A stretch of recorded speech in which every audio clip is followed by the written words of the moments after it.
की देखभाल करो। यही है वह जगह जहां आपको उम्र भर रहना है, बीमार होकर या स्वस्थ होकर, दौड़ते भागते हुए या फिर जिंदगी को घसीटते हुए, अपनी मजबूरी बेबसी में जिंदगी जीते हुए या उत्साह उल्लास में जिंदगी जीते हुए, मुस्कुराते हुए, चेहरे पर प्रसन्नता और सुडौल शरीर, सशक्त समर्थ शरीर, ऐसे शरीर को लेकर आप उम्र गुजारना चाहते हैं या बीमार लाचार। इसलिए जब आप दूसरों से कहते हैं टेक केयर, तो आप खुद के लिए भी समझें कि आपको खुद की केयर भी करनी है। तो जब ये बात ध्यान में आ जाए तो फिर आपको अगला चरण, दूसरा कदम, दूसरा स्टेप लेना चाहिए कि निश्चय हो गया, अब और लापरवाही नहीं, अब और विलंब नहीं, बहुत हो चुका।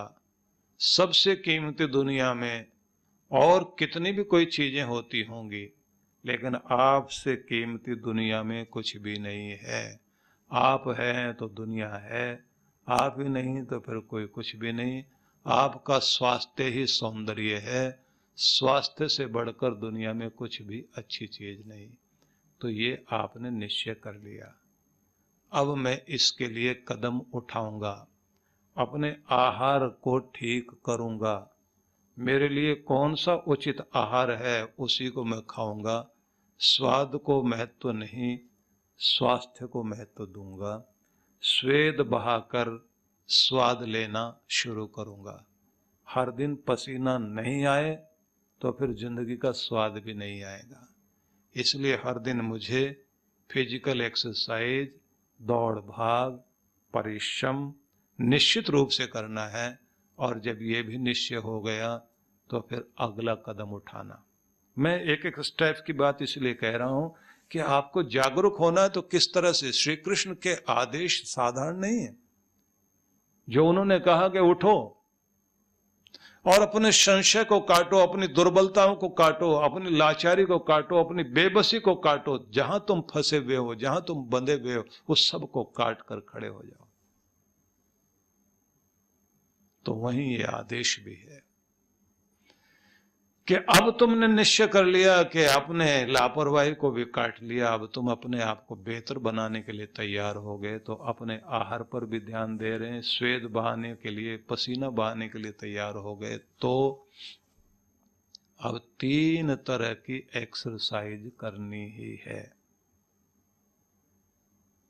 कार्डियो एक्सरसाइज, इसमें रनिंग भी है, इसमें उछल कूद भी है, जंपिंग से लेकर के जॉगिंग तक जो भी आप कर सकते हैं अपनी आयु और अपनी अवस्था के अनुसार, उसको आपने इसलिए करना है कि आपके शरीर के अंदर प्रभात में तीव्रता के साथ रुधिर का संचार हो, प्राणों का संचार हो, आपका शरीर गतिशील हो जाए, एक तूफान आपके शरीर में आ जाना चाहिए। अगली बात, अगला कार्य जरूरी है कि आप अपने कार्डियो एक्सरसाइज करने के साथ साथ स्वयं को शांत करें और उसके बाद बॉडी को, शरीर को लचीला बनाने के लिए, फ्लेक्सिबल बनाने के लिए दूसरी एक्सरसाइज करनी, जिसको आप स्ट्रेचिंग कहेंगे, या फिर भारतीय परंपरा के अनुसार आपको समस्त योग आसनों पर जाना चाहिए। जब तक आपकी रीढ़ ठीक से मुड़ती रहेगी, लचीली रहेगी, तब तक आपका विकास जारी रहेगा।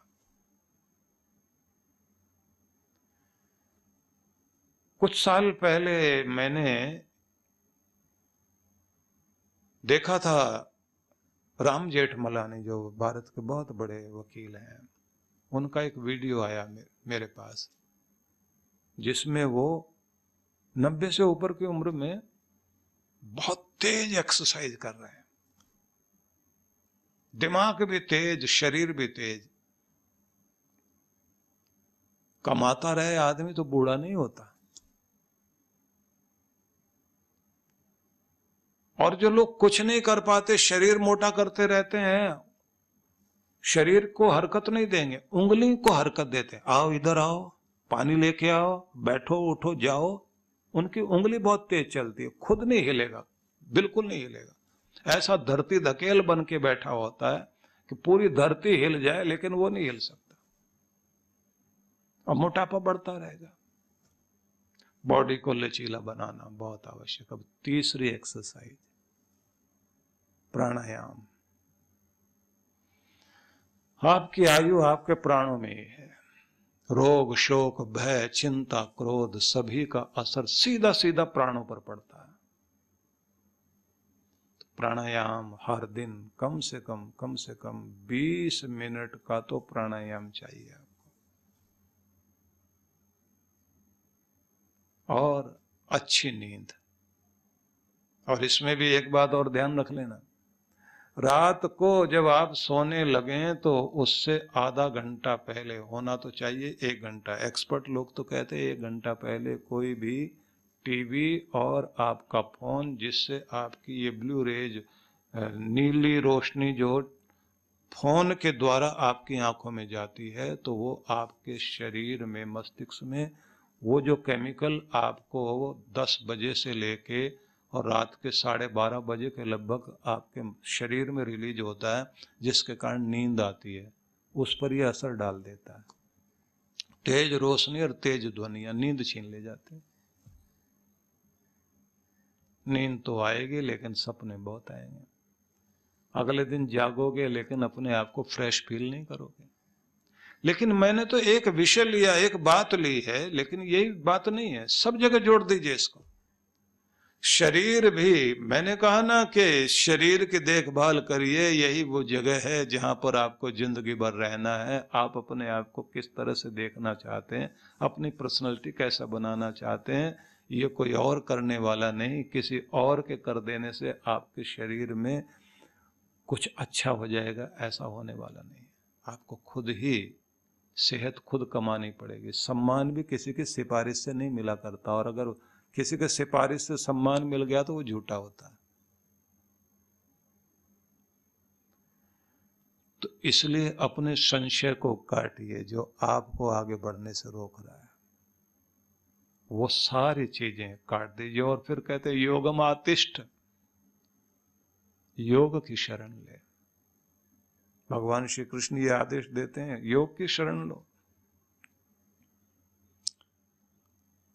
तो पहले तो आप ये समझ लीजिए, क्योंकि अगले पॉइंट पर हम जाएंगे, अगले बिंदु पर जाएंगे, कि अपने आप को आपने आत्मचिंतन करते हुए, आत्मचिंतन के आईने में देखते हुए हर दिन सुधार करना, आत्म सुधार करना बहुत आवश्यक है। आत्म सुधार से आत्मनिर्माण होगा और उसी से आत्म उत्थान, आत्मिक प्रगति होगी। और जैसे मैंने कहा कि वो बुरी आदतें जो आपको चला रही हैं, उन्हें करने में मजा बहुत आता है। अच्छी आदतें जिंदगी को आसान बनाती हैं, बुरी आदतें जिंदगी को कठिनाई में डालती हैं। लेकिन शुरुआत में अच्छी आदतें करने में कठिनाई लगती है। कैसे? बुरी आदत क्या है? आलस्य करते रहना, लापरवाही करते रहना, लेटे रहना, थोड़ी देर और सही तो बड़ा मजा आता है उसमें। चलो कल से शुरू करते हैं, आज का छोड़ते हैं। तो दीर्घ सूत्री बन जाना, काम को टालते रहना, लंबा धागा करते रहना ना, तो इसको दीर्घ सूत्रिता बोलते हैं। कोई दीर्घ सूत्री हो जाए, चीज को आगे आगे टाल मटोल करता चला जाए, तो प्रगति नहीं होती।